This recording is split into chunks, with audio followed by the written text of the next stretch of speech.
So I am excited to be here with my brother Sai Calder today to talk a little bit about LifeForce Qigong and his upcoming Waking the Five Element Spirits retreat in the UK, which is going to happen in September, the 2nd to the 6th of September 2024 in Snowdonia, where we've got a fabulous location called Trigonos with views of Snowdonia itself and over the lake and all sorts of beautiful stuff. So, good morning, Sai. Nice to have you join us from Bali today. Hi, good morning or good evening, as it is in Bali here. It's wonderful to be with you this evening, and yeah, it's great to see you again. Thanks, bro. So we're just going to kind of go through a few questions about practice, but and about the retreat that's coming up. But for anybody that hasn't come across your work before and hasn't come across you before, can you tell us a little bit about your journey with Qigong? Yes, well, I've been lucky enough to be with energetic practices, specifically Qigong, for most of my life, and really early on, as a sensitive human being, um, being welcomed into an environment of energetic cultivation. So to be able to understand what energy is, how we can work with energy, how we're cultivating this quality within our being, within our bodies for better, clearer life. So I could say that most of my life, really, I've been connecting to different teachers um, that share different modalities and different ways of expressing Qigong and yoga and meditation.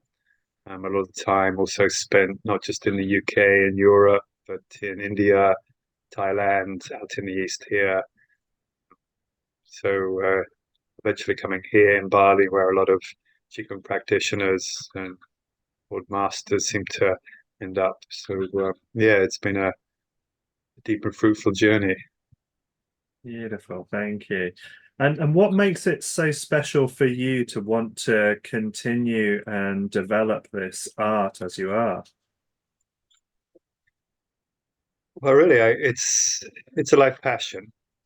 It brings so much to my life, and I always said this is a joke that this was my real pension plan. That really, when we understand our connection to life, and it's later on in our lives that really, uh, as our own youthful energy field starts to fall away, that we have something to back it up. And especially in the West, we don't really have icons of health and people to look up to as we get older. Then we come back to the East and we start to understand energetic practices like Qigong, and these actually get better as you get older. So I kind of see it as if I'm going to invest in a business that I want to last for the rest of my life, it's going to be productive, it's going to help me evolve, it's going to be beneficial for my health, my well-being, my connection to spirit, to people. And really, this is the passion foundationally for myself. And there was no real drive years ago to be a teacher. But people came into the vibratory field of what I was practicing, and people actually asked me to share. So it was just through the vibration of who I was and what I was doing that I ended up also becoming a teacher. And it just gets better and deeper and more refined as the years go by. So even at 54, I'm inspired to know where this incredible art will be with me when I'm 64, 74, 84, and the evolution and the accumulation of it. It's a gift. Yeah, absolutely. I mean, I really feel that for myself as well. The more the time goes on, the better, the deeper, the richer, the more amazing it becomes for me to continue to practice Life Force Qigong as well. But why do you think the world really benefits from exploring Qigong at this time? Well, I mean, foundationally, everything is energy. And the essence of energy. And this isn't a belief system. I don't really believe anything. I can believe in things, but then I can also disbelieve in things, and I understand the duality of it. But the thing with the foundation of connecting to what we refer to as life force energy is you have a direct experience. It's real. You know it. There's a sense where you connect into it and your whole being comes on like a light bulb and says to you, yes, I'm here, I'm alive.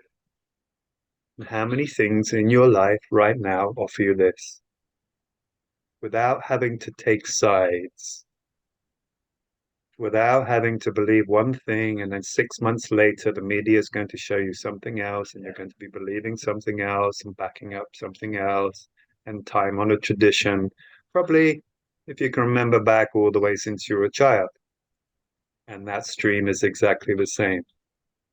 So imagine something real that comes into your being that you experience directly, that speaks directly to you. And for a lot of us, it always has. Maybe we don't know that it's speaking to us. So this then becomes the language to be able to communicate and directly understand it. Beautiful, beautiful. And why wouldn't we want to experience that kind of thing in life? So tell Why us a would little, yeah, sure. So tell us a little bit about how you developed Life Force Qigong and why you felt the need to develop your own take on these formulas for health. well, I was never really as I say, directly into learning anything specifically. I was an artist. I was interested in consciousness. I was interested fundamentally in what it is to be awake and alive. I connected with quite a few different religions and different yoga practices, but they didn't really have 100% yes. It always felt like I was trying to fit into a belief system or practice.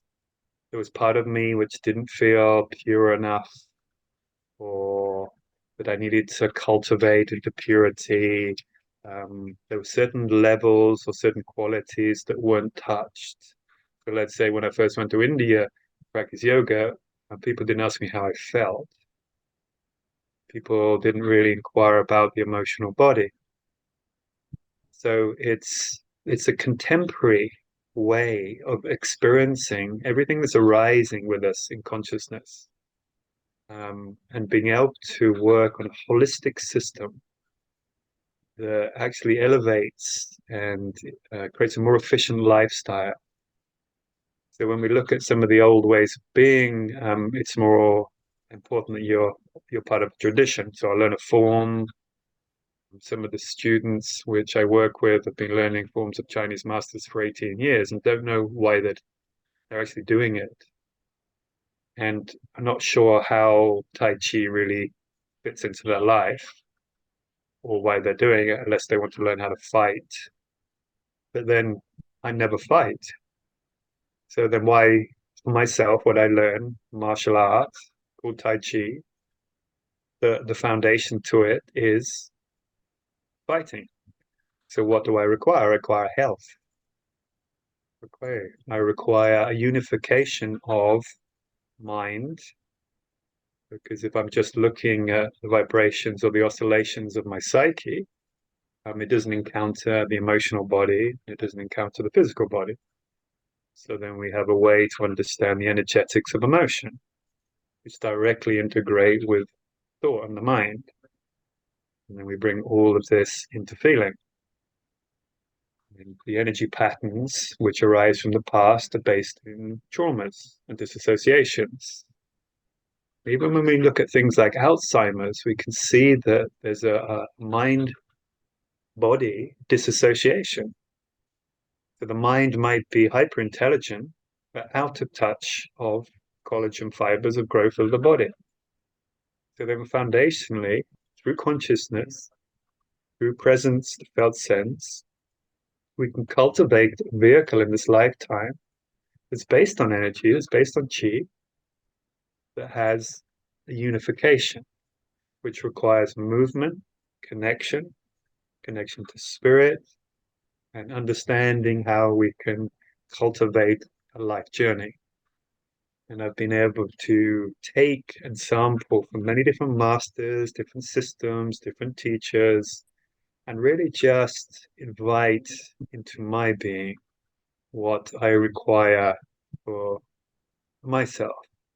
But as a contemporary um, experimenter, a contemporary bioenergetic facilitator, so I've traveled all over the world teaching for many years, and taking this art into many areas, many different cultures, and being able to be with many different people in many different ways.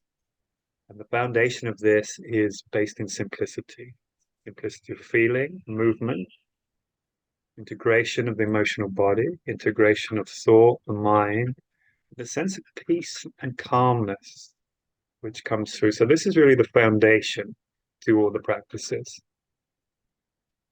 And really the foundation is presence. Yeah. Arriving here and now,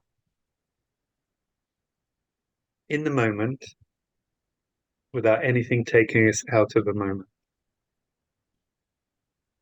And the deepening practices of all the forms actually highlight then what takes us out of presence.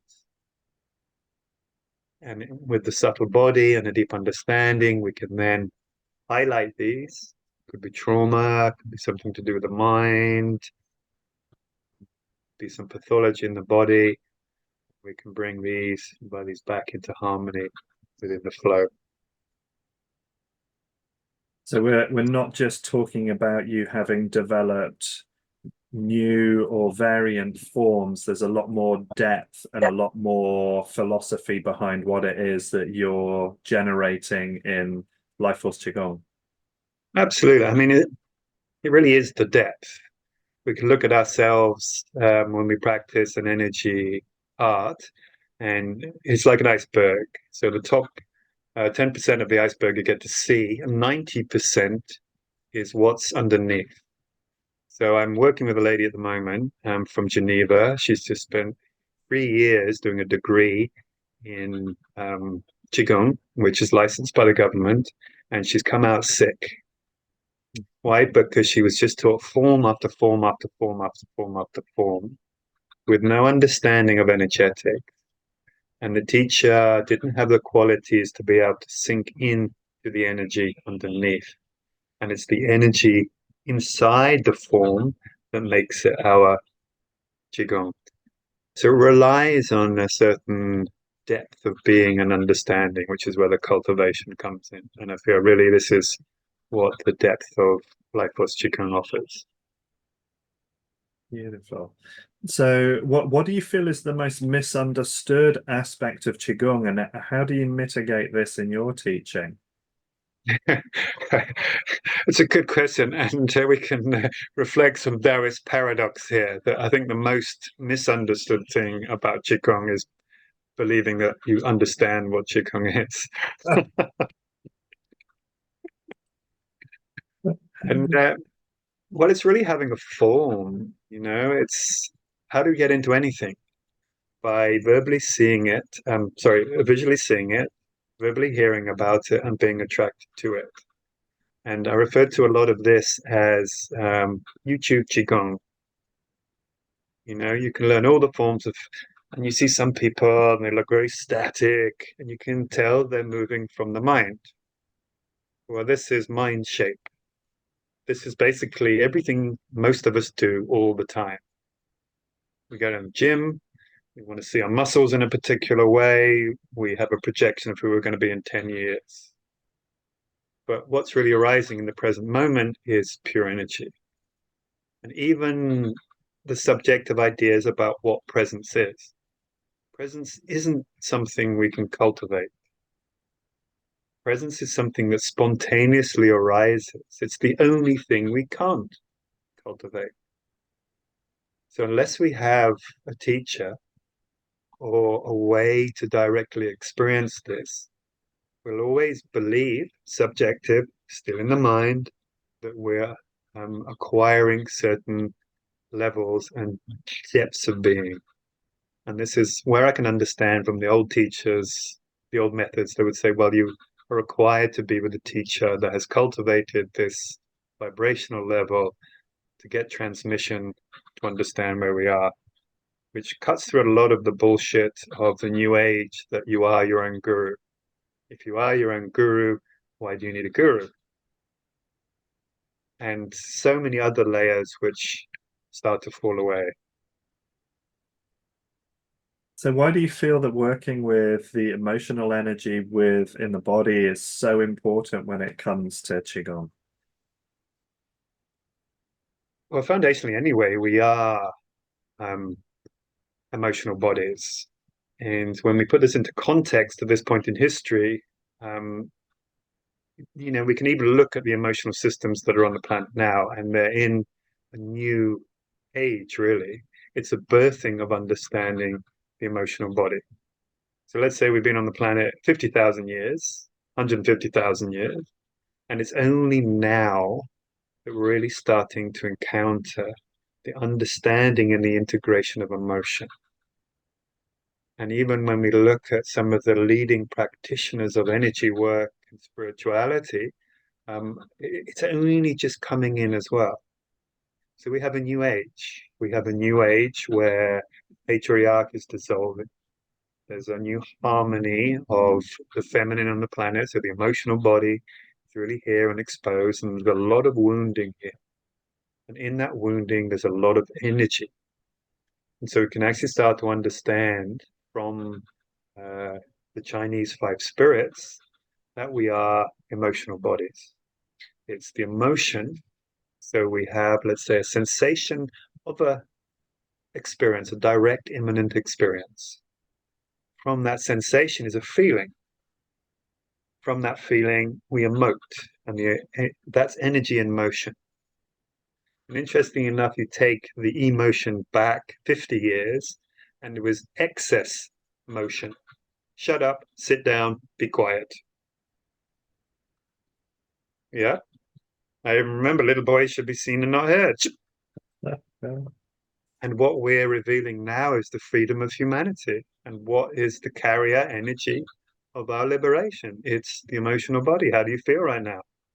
Are you just going to sit there and feel it or not feel it? Maybe drink some more alcohol or mute ourselves in a way? Or are we going to understand why you're here?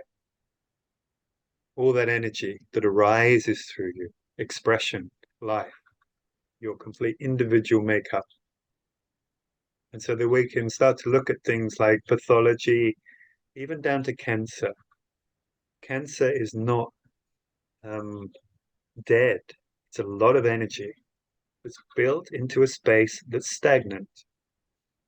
And a lot of the people that I work with, let's say with lung cancer or breast cancer, there's a direct energetic relation to breathing and expressing and moving and allowing energy to flow. And this, when we look down our timeline, could have been the whole of your life, inherited from your parents, inherited from the grandparents. And we might be the first generation in generations to actually move, be able to feel, and be able to freely express our emotions. And this is what 2024 is about. It's about human worldwide liberation en masse through freedom of emotional expression.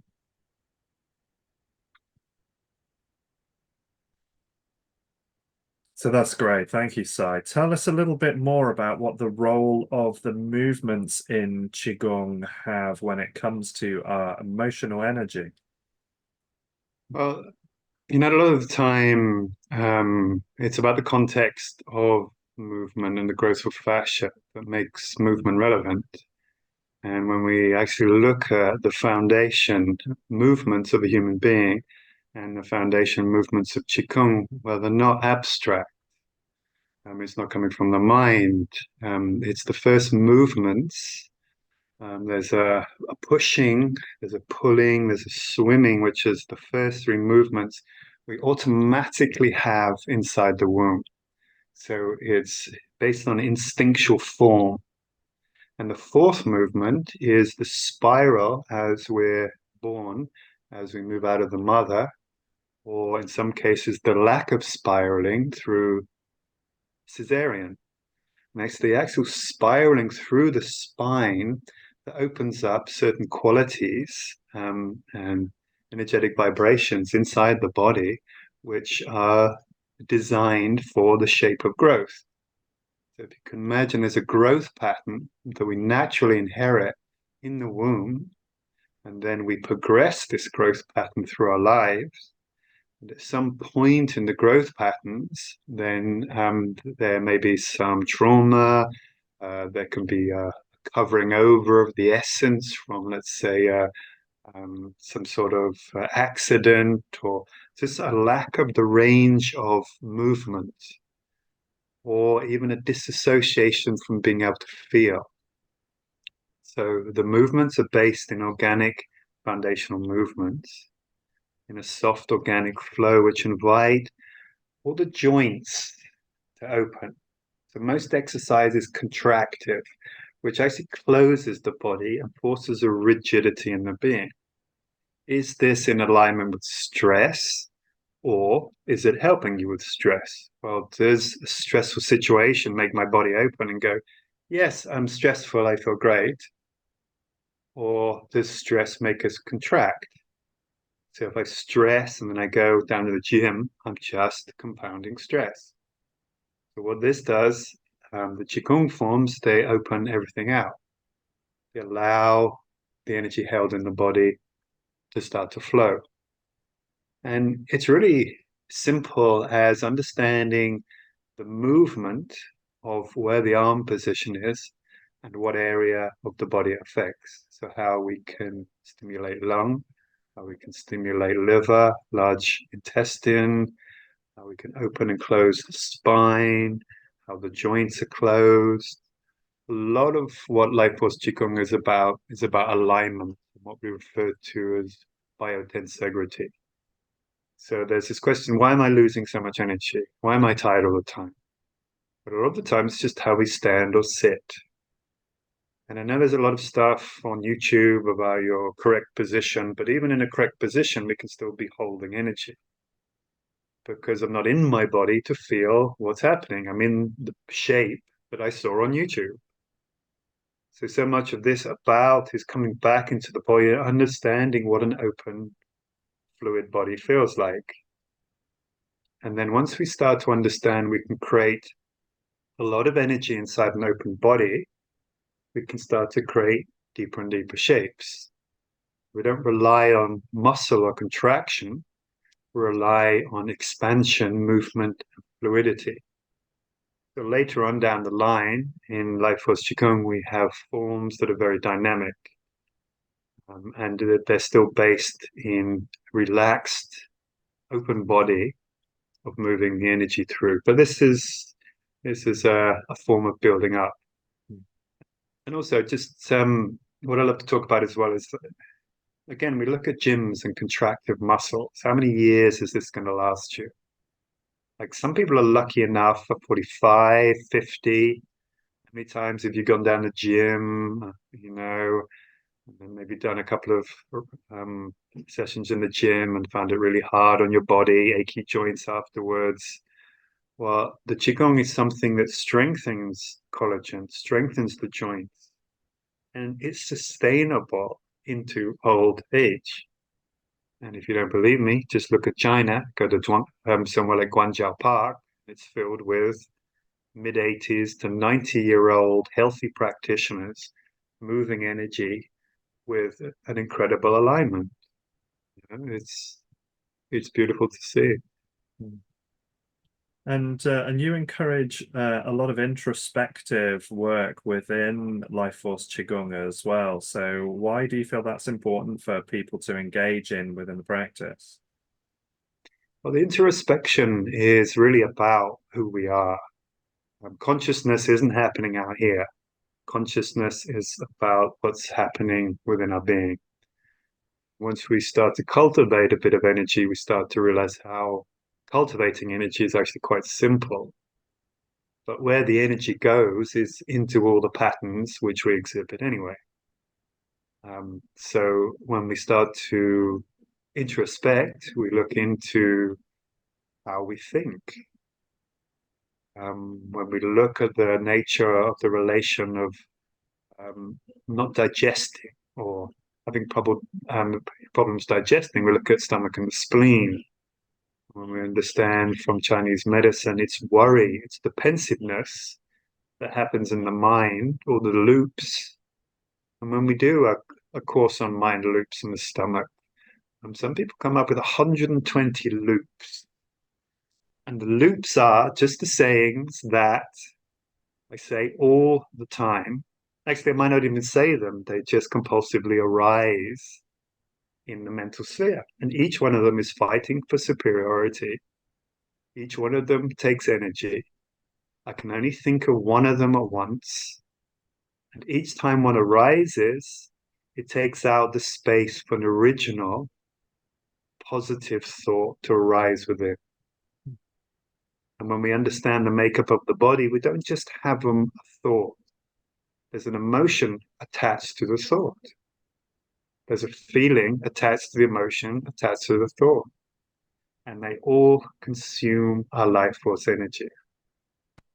I love the reflection that each thought also has a minor shape in the body to it. So if we could put ourselves under a microscope with all the thoughts that are rising, we'd see ourselves doing this little internal dance. And this is unconscious. This is the shadow. This is what's being fed the whole time.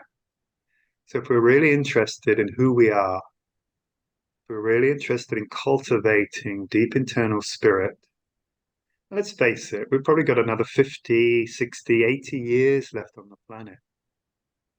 We have time, and it's worth cultivating that sense of deep spirit for the rest of your life. Happiness, smoothness, self-understanding.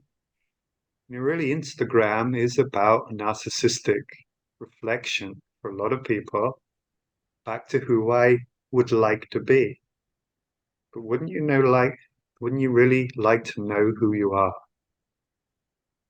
That's what the internal understanding is about. You open up your own personal consciousness. And it's deep. It's beautiful. There's so much of you alive and awake inside there. And then what we do is we cultivate a sense of friendly compassion, where we start to garden our inner being. You create the feelings, the person, the emotional flow, and the thoughts of a life that you would like to be, but within a context of reality. We understand the limitations. It's not that I believe that I can do anything, but when I start to understand the reality, there's a lot of stuff that I can do that's in alignment with who I am and where I am and what I am here to do in this lifetime. And I love this idea that the body wears the shape that the mind creates. I Yeah, think it tells us a lot about what we see in other people. But absolutely. why do you think the experience of and the connection to Qi can be so challenging for many people that come to Qigong? It can be a shock. It's part of, and we hear this a lot in spiritual practice. It's waking up. The experience of your life force energy, of not having to believe it, but directly feeling that you're alive, you're vibrant, is a sense of connection to something else other than maybe the limited self or the constricted, limited thoughts which I have, or the belief that there's nothing more in life. There's so many different layers that come, and this is just for some people. For other people, it can be really the connection that all of a sudden a magical world opens up. But actually, the more we cultivate this, it's not really a magical world. It's a world that exists here anyway. It actually becomes more practical. Look at a child, look at a baby before it's conditioned. It already has this connection to sensitivity on life. And when the conditions come, other beliefs, other forms, compulsion, alcoholism, addiction, the fear of being in relationship, all these are just energetic patterns. But there's solidification of energetic patterns. That energy is constantly moving, it's constantly fluctuating. What happens when we're not pushing them away, we're not denying them, we're giving them space, validity, we're feeling them because they came up, they were arisen in the moment for a reason. Then we get back to what we refer to as our original essence, where we feel this limitless freedom. And the beautiful thing about it is it's not in a child's body. I love being 54 because I have so many tools and so much option and intelligence and connection for being alive, but with this spontaneous freedom of understanding the gift of life, that I am alive and I am a pure energetic body and manifests into different qualities. And again, this isn't a belief system, this is just a direct experience that arises within us. A lot of the time, when you listen to somebody talk that's embodied, you don't have to believe what they're saying. It's not like a motivational speaker that makes you feel high in the moment, and afterwards there's a lull. It's something that intuitively you go, yes, I know that. I knew that when I was young, but where can I find it? How can I get back to it? Well, this is the method of getting back to it. Beautiful, thank you. And you're going to be over in the UK this September, the 2nd to the 6th in North Wales to deliver your Waking the Five Element Spirits. Can Mm-hmm. you tell us a little bit about what people could expect on this retreat? Yes, I'd love to. So it's going to be fundamentally a journey into feeling, into direct experience of yourself, understanding and starting to understand what we refer to as interoception. So the internal feelings of what arise in you here and now. So a lot of the need to reach out or anxiety or depression or the feeling of being separate is because we're out of touch with our deepest inner being. Even for some level, the layer of touch on the skin can be a lot. But here we're coming in and we're connecting to our organ system, our interoceptive world of consciousness. And this relates to our emotional makeup. So we start to connect with our emotions and allowing emotions to be felt and to be freed. Not in a cathartic way, but in a very light, subtle way, because our process is to connecting with the subtle body. And what happens when we connect into the subtle vibration of energy, it allows those subtle essences to move. And so we start to feel more awake, start to feel more alive. All those limiting, constrictive emotions or the repression of emotions are allowed to be free. So we can start to have some deep realization. We really have this sense of a waking up into our senses. We can start to smell, see, feel, hear at a heightened level. We're able to communicate much more freely, so we're given space to share what it is that brings us alive. And it brings us into what we refer to as the imminent moment. What's happening for you right now? That's where you're alive. Not tomorrow, not last week, what you might be in a year, but how do you feel right now? And for a lot of us, we can't actually answer that, or we don't give ourselves space. And if we do find space, is there another human being here who can spend time with us that's also in that space to communicate, validate what's alive when it's in this moment? And this is what this 5 days foundationally is about. It's going to be a lot of fun, a lot of experience, a lot of sharing, a lot of freedom to be able to express what's alive in you, an unraveling and an unveiling of what we kind of refer to as your true essence, but not in a contrived way. We don't look for what is your true essence. It just arises when we give it space. Beautiful, thank you. So it's not going to be just a follow and repeat type event then. So who would you say this is aimed towards, and what kind of beneficial experience do you think they're going to get from this? Why is it valuable for the students that attend?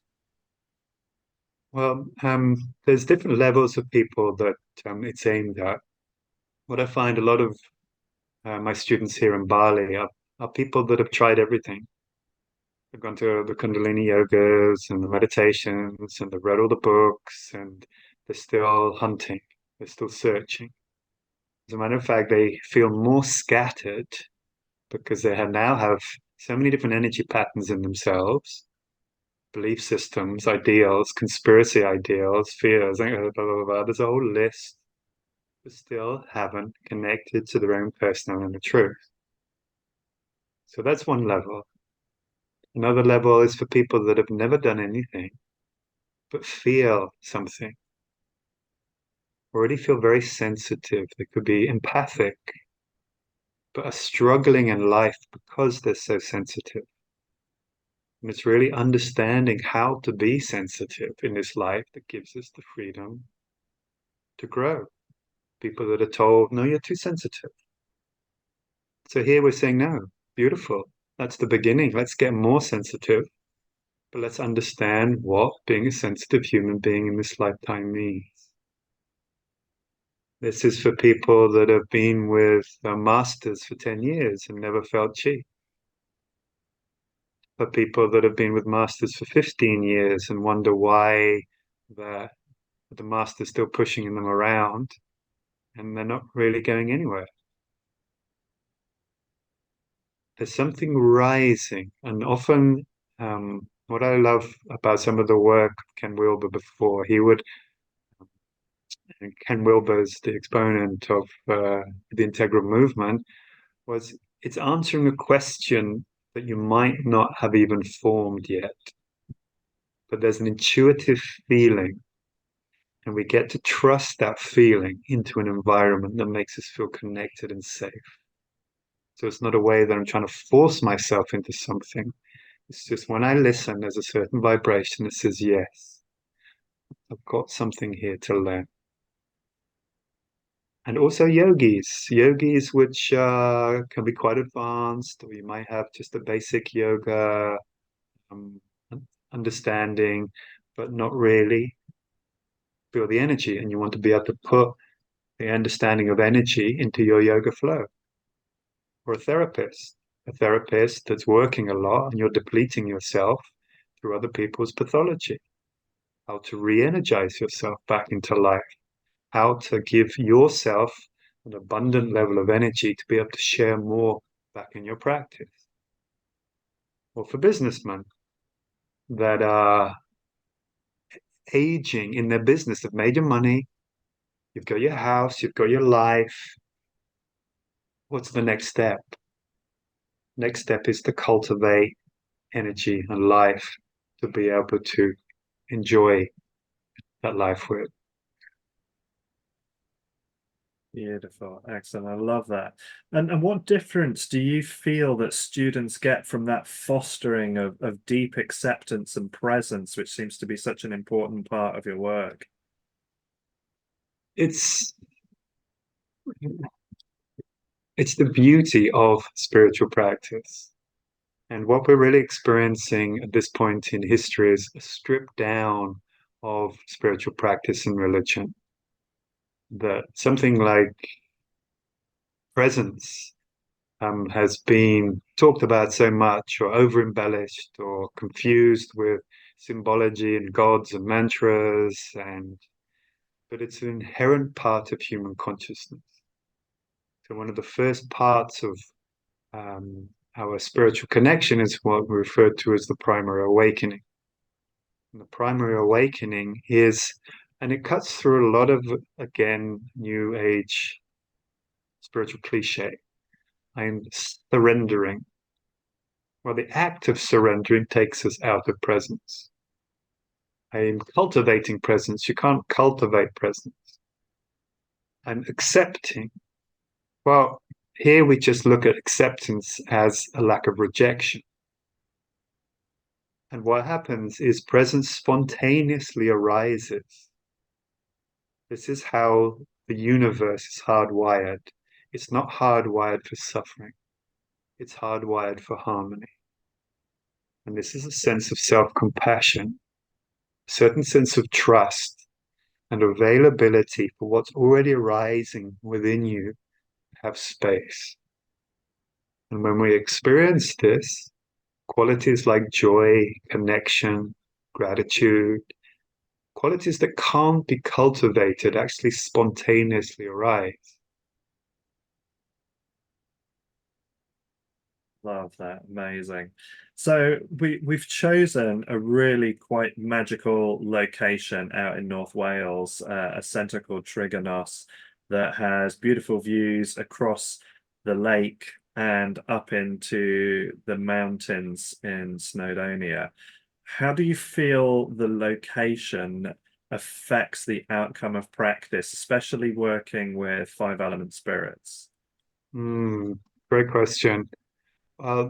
This is really another level of our Qigong practice. When we start to cultivate, again, not a belief system, but a system of nourishment, a system of being able to open up the body, the energy body. So we fluctuate. That feeling that we have when we're joyous and everything opens, we feel very sensitive to our environment. When we connect with a high energy environment, which means that life is abundant. So it's a sense of what's referred to as biogenesis. Life creates life. And if I'm to open up my body energetically in a polluted city, well, I'm going to absorb more pollution. If I open my energy body up in an area that's already vibrant, it has a history of magic, it has nature and a lot of available energy, chi, from the environment, and a sense of calm peace.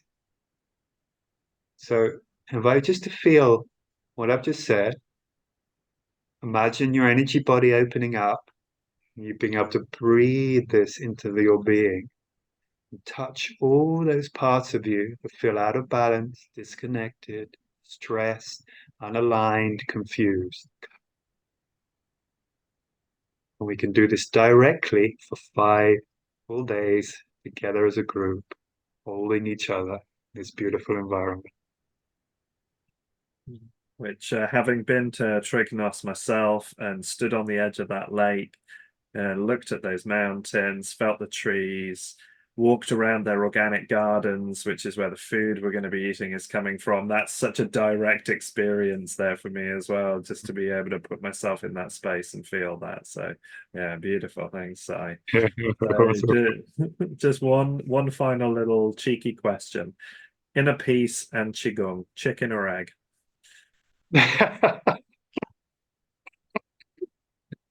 Well, forget inner peace. No such thing. Inner vibrancy. You know, we look at the sun. The sun is in harmony with itself. We look at the universal flow of life. It's vibrant.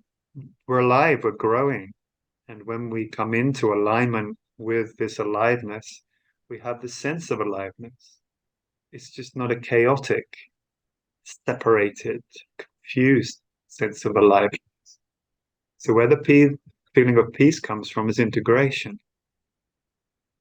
It's being in the flow of life without being pushed around by the flow of life. It's flowing through the river with a vehicle that allows us to be with this flow. And so Qigong is part of the vehicle which reminds us and gives us an understanding of how to be with this universal energetic flow. Peace arises from being included in the universal flow. It's like the chicken and the egg at the same time. Excellent. Perfect answer. Thank you very much. And thank you, Si. I really appreciate you taking time with me today just to share some of your insight into Life Force Qigong and awakening the five element spirits that we'll be looking forward to in September. Really appreciate your time today. Thank you. Most welcome. It's been a pleasure to be here with you, Ben. Thank you so much for inviting me and yeah, giving me this opportunity to be able to share this passion of Life Force Qigong.